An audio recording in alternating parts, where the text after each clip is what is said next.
this is where a lot of people started getting a This is little. where we're going to diverge. Yeah. So so the next movie that came out was November 5th. So a little bit after What If was The Eternals. Oh god. Directed by Chloe Yeah, Zhao. this is where we go right here. This is where everything changes. Everything takes a turn. Yeah. So I Real civil first. So Eternals came out, and that was probably the first divisive movie of Phase 4, really. So we'll let Zach start with it. Where are you placing Eternals on this list? Go ahead, put it in the S tier. It's an A. A. We're gonna start it off at. Okay. Yeah. Why? Yeah. I love this movie because I like the history lesson that the MCU got. I like Zack Snyder's DC movies, and Chloe Zhao took a lot of inspiration from that. I think it's written all over through this movie, and I really enjoyed that form of storytelling. I like the power sets that didn't seem dumbed down. I like the characters' conundrums that they had to go through.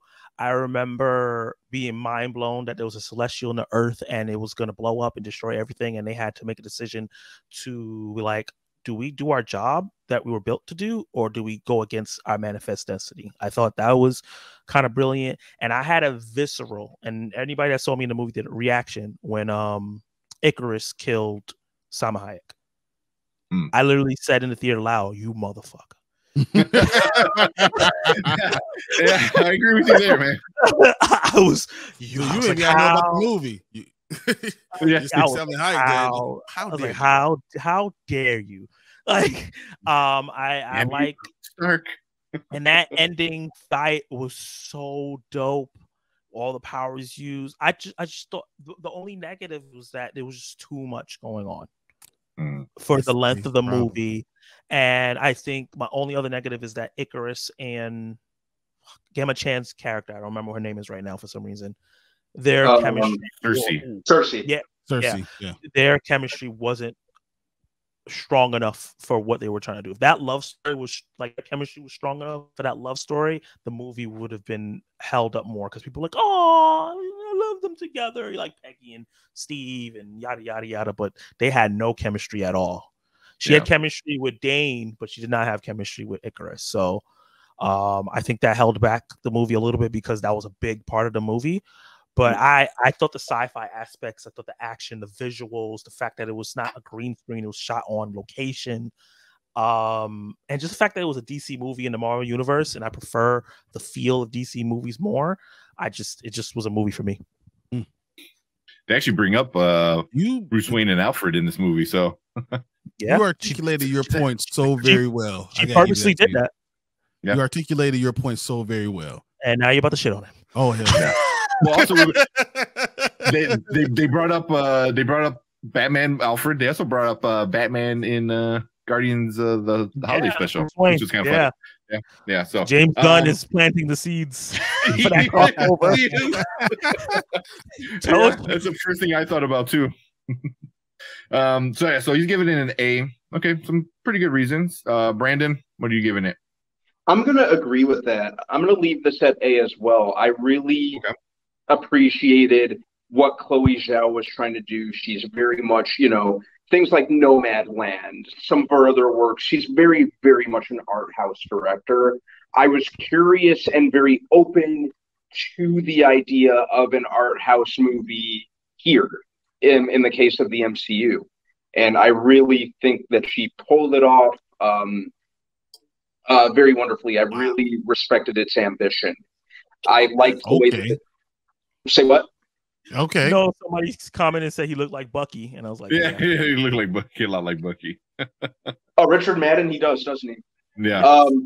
But like I said, my problem was with the character of Bucky, not Sebastian Stan. So, but I liked the characters. I thought they were very well cast, or very well acted. I think Barry Keoghan as Druig was a standout. I'm forgetting the actress who played Makari, but she was great. Brian Tyree Henry as yes. Help me out. Fastos. Yeah, Fastos. Awesome character. I think that the final battle that kind of put faith in how the MCU will approach X-Men. In terms of like the team of the power sets, how they were using their powers, how they were working individually as a team and as a team too. I really liked, Angelina Jolie's character, Athena. Yeah, it was kind of interesting to see, Angelina Jolie, probably the main A-list actress of the bunch, being kind of, dare I say, kind of sidelined or relegated to a supporting role. That was kind of it was kind of cool to see that. But I really liked the approach to it from a technical aspect. I loved the way that Zhao shot the movie. The post-credit scene, I literally stood up in the theater upon hearing Mahershala Ali's voice saying that one sentence. You sure you're ready for that? I stand up and I go, oh. Everyone else already left. Everyone else already left, so it didn't matter. It made up for the other post-credit scene. Yeah, and like you said, Zach.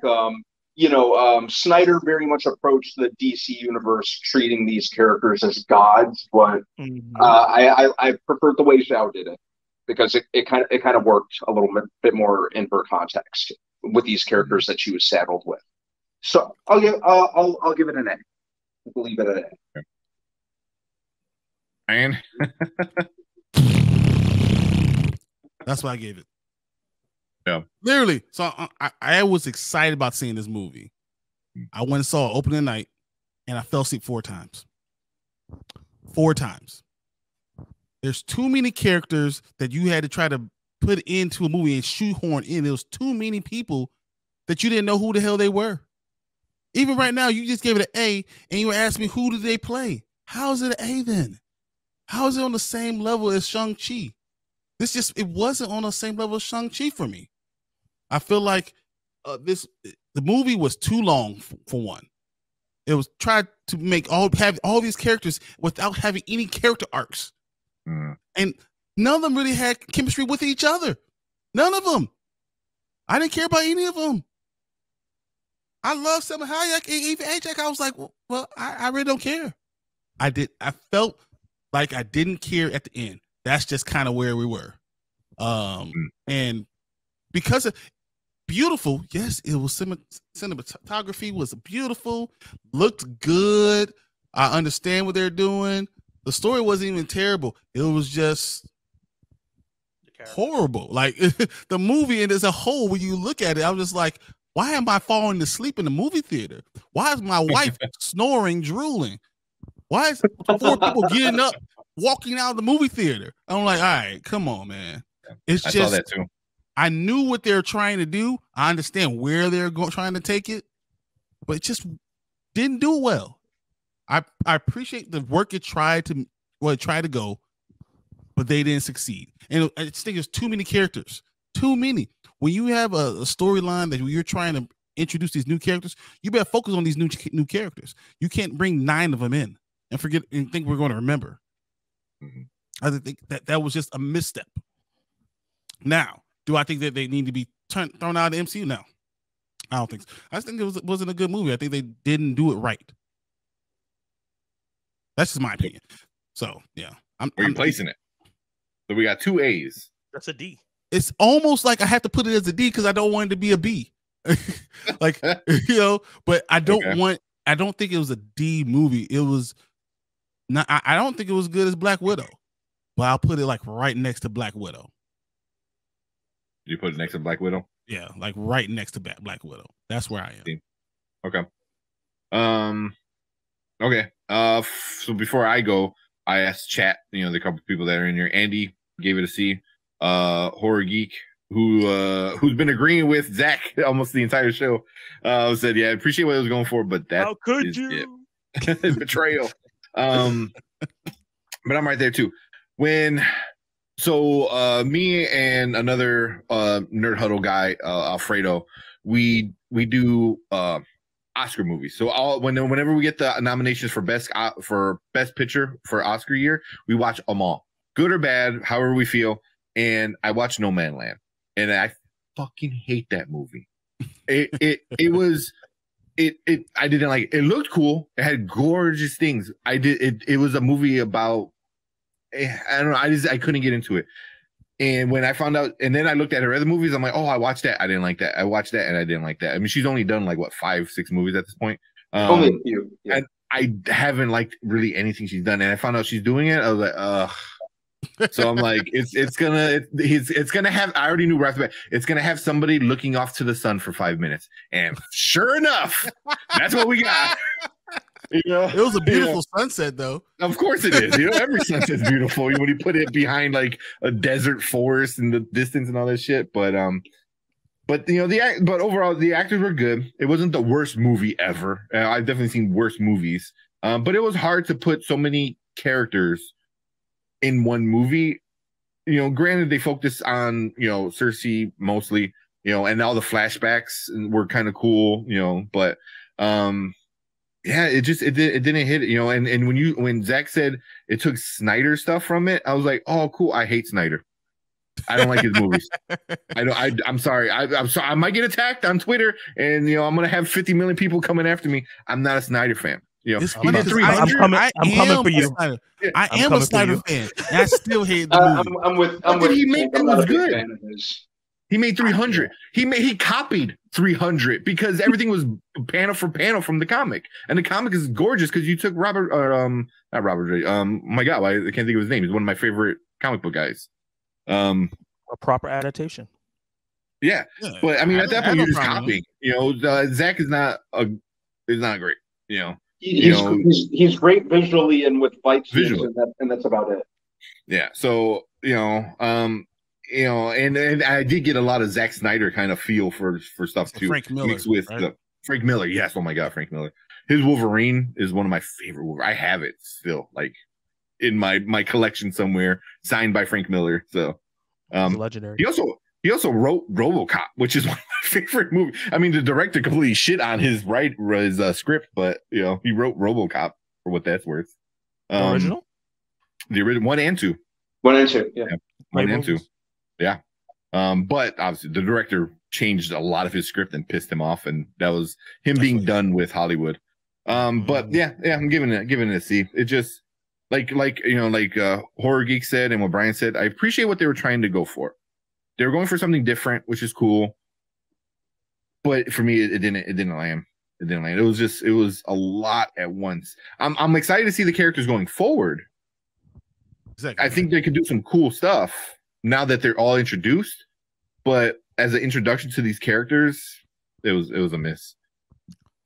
So counting the chat grades in this? Yeah, we'll count the chat.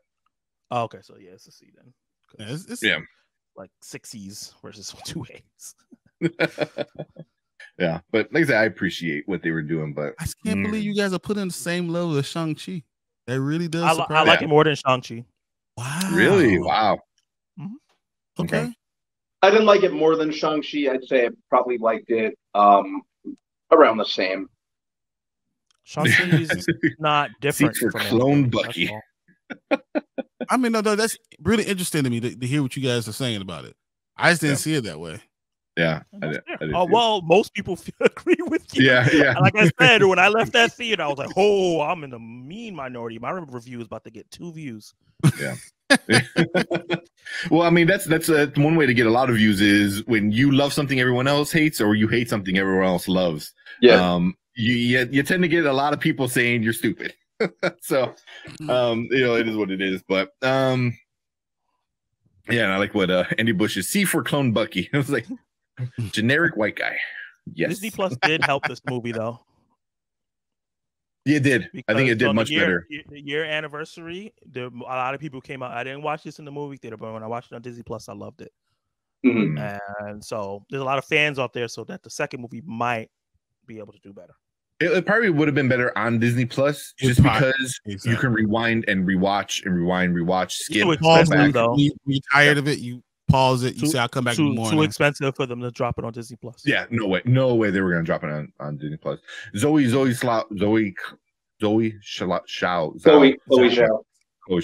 just won an Oscar as Best Director. For some reason, I don't. Me and Alfredo, when we text each other, like, what? Like, how did that win? Like, whatever. That's the type of stuff the Academy likes. You know what's funny? When I saw the hype for this movie, I was like, Kevin Feige likes Zack Snyder. You know how I know that? Because he said this is the best movie we ever made before the movie came out. He did. Yeah.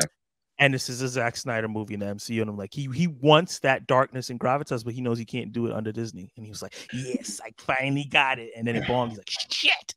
Yeah. Yeah, but it wasn't even that dark. I feel like it wasn't that dark.